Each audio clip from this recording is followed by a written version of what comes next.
मैंने आज तक कभी कोई गलत काम नहीं किया, फिर भी सब मुझे गुनहगार समझते हैं। दोस्तों, ये दर्द भरे शब्द हैं मन्नत के, जिसकी जिंदगी अब एक ऐसे मोड़ पर खड़ी है जहां उसके सिर पर टूटने वाला है दुखों का पहाड़। जी हाँ, अनिरुद्ध के जाने के बाद मन्नत की दुनिया बिखर जाएगी। एक तरफ अपने पापा को बचाने का गम, दूसरी तरफ इस बात का पछतावा कि उसने अपने ही पिता पर भरोसा करने के बजाय ऐश्वर्या जैसी औरत की बातों पर यकीन किया। कहानी में सबसे बड़ा ट्विस्ट तब आता है जब अनिरुद्ध अपनी बेटी को बचाने के लिए अपनी जान दांव पर लगा देता है। जख्मी हालत में भी उसे सिर्फ एक ही फिक्र है, कहीं उसकी बेटी को चोट न लग जाए। और जब विक्रांत और मन्नत नीचे गिरने वाले होते हैं तो अनिरुद्ध खुद परवाह किए बिना नीचे गद्दा लगा देता है ताकि दोनों की जान बच सके। सोचिए, इतनी चोट खाने के बावजूद भी अनिरुद्ध एक पल के लिए खुद के बारे में नहीं सोचता।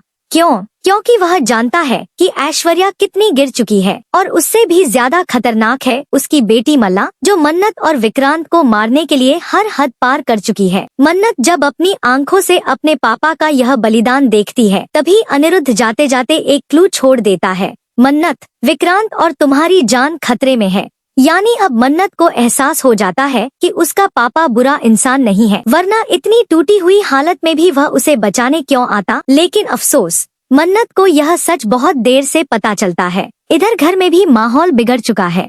नीतू फिर से मन्नत पर चिल्ला रही है, उसकी मासी श्रुति को टॉर्चर कर रही है। इस बार मन्नत चुप नहीं रहेगी, वह अपनी मासी का स्टैंड लेगी। वहीं विक्रांत भी गुस्से में आकर नीति को फटकार लगाएगा। बस बहुत हो गया, अब और नहीं सह सकता मैं तुम्हारा ये ड्रामा। लेकिन दोस्तों, ड्रामा यहीं खत्म नहीं होता। ऐश्वर्या को लगी चोट पर जब मन्नत सवाल उठाती है, अगर ये घर में थी तो इन्हें ये चोट कैसे लगी, तो सारा खेल खुलने लगता है। दरअसल अनिरुद्ध और ऐश्वर्या के बीच हाथापाई हुई थी और अब ऐश्वर्या वही करने वाली है जो उसने हमेशा चाहा, अनिरुद्ध को खत्म करना। जी हाँ, इस बार वह अनिरुद्ध पर हमला करती है। एक बार तो अनिरुद्ध बच जाता है, लेकिन आखिरकार ऐश्वर्या उसे मार ही देती है और यह सब मन्नत अपनी आंखों से देखती है। सोचिए, इतने सालों बाद जब उसे अपने पापा मिले तब किस्मत ने फिर से उसे छीन लिया।